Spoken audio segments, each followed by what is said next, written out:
England পাকিস্তানকে টপকে test চ্যাম্পিয়নশিপের শীর্ষ তালিকায় বাংলাদেশ। ভারতের সঙ্গে ব্যবধানটা সামান্য, পয়েন্ট টেবিলে তাদের ঘাড়েই টাইগারদের নিঃশ্বাস। পাকিস্তানকে হারিয়ে পূর্ণ পয়েন্ট পেয়েছে শান্তর দল, ফলে এবার টেস্ট চ্যাম্পিয়নশিপে বাজিমাত করতে প্রস্তুত সিমন্সের শিষ্যরা। পয়েন্ট তালিকার কোন অবস্থানে কোন দল তা নিয়ে থাকছে প্রতিবেদন।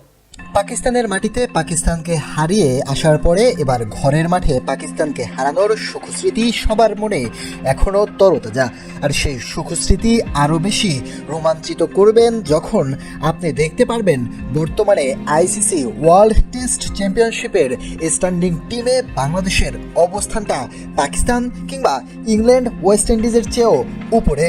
ইংল্যান্ড টেস্টে দুর্দান্ত এক দল, পাকিস্তানও কম নয়। আর সেই পাকিস্তান আর ইংল্যান্ডের উপরে অবস্থান করছে বাংলাদেশ। শুধু তাই নয়, নিঃশ্বাস ছাড়ছে বিশ্ব চ্যাম্পিয়ন ইন্ডিয়ার ঘাড়ে।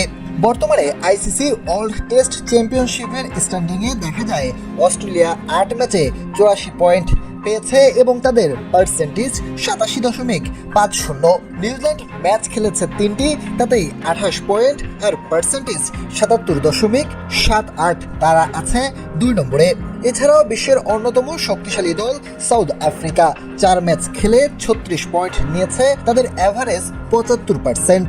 এরপরে 4 নম্বরে অবস্থান করছে শ্রীলঙ্কা, 2 ম্যাচ খেলেই 16 পয়েন্ট তাদের, আর সেখানে 66.67 তাদের পার্সেন্টেজ। এরপরে 5 নম্বরে অবস্থান করছে 9 ম্যাচ খেলে 52 পয়েন্ট নেওয়া ইন্ডিয়া, তাদের পার্সেন্টেজ 48.15। আর ইন্ডিয়ার চেয়ে সামান্য একটু পেছনে বাংলাদেশের পার্সেন্টেজ 44.44। যদিও বাংলাদেশের পয়েন্ট 16, কেননা এখন পর্যন্ত মাত্র ম্যাচে খেলেছে 3টি। অর্থাৎ যদি শ্রীলঙ্কা পরের ম্যাচে হেরে যায় তাহলে বাংলাদেশ শ্রীলঙ্কাকে টপকে যাবে। এদিকে বাংলাদেশের সাথে হেরে 7 নম্বরে নেমে গিয়েছে পাকিস্তান।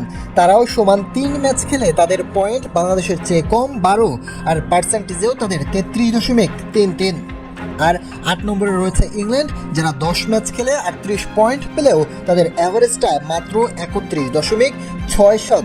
এরপর 9 নম্বরে রয়েছে 8 ম্যাচে মাত্র 4 পয়েন্ট পাওয়া ওয়েস্ট ইন্ডিজ, যাদের পার্সেন্টেজ মাত্র 4.17। অর্থাৎ বাংলাদেশ প্রথমবারের মতো ওয়ার্ল্ড টেস্ট চ্যাম্পিয়নশিপে ভালো কিছুর আভাস দিচ্ছে।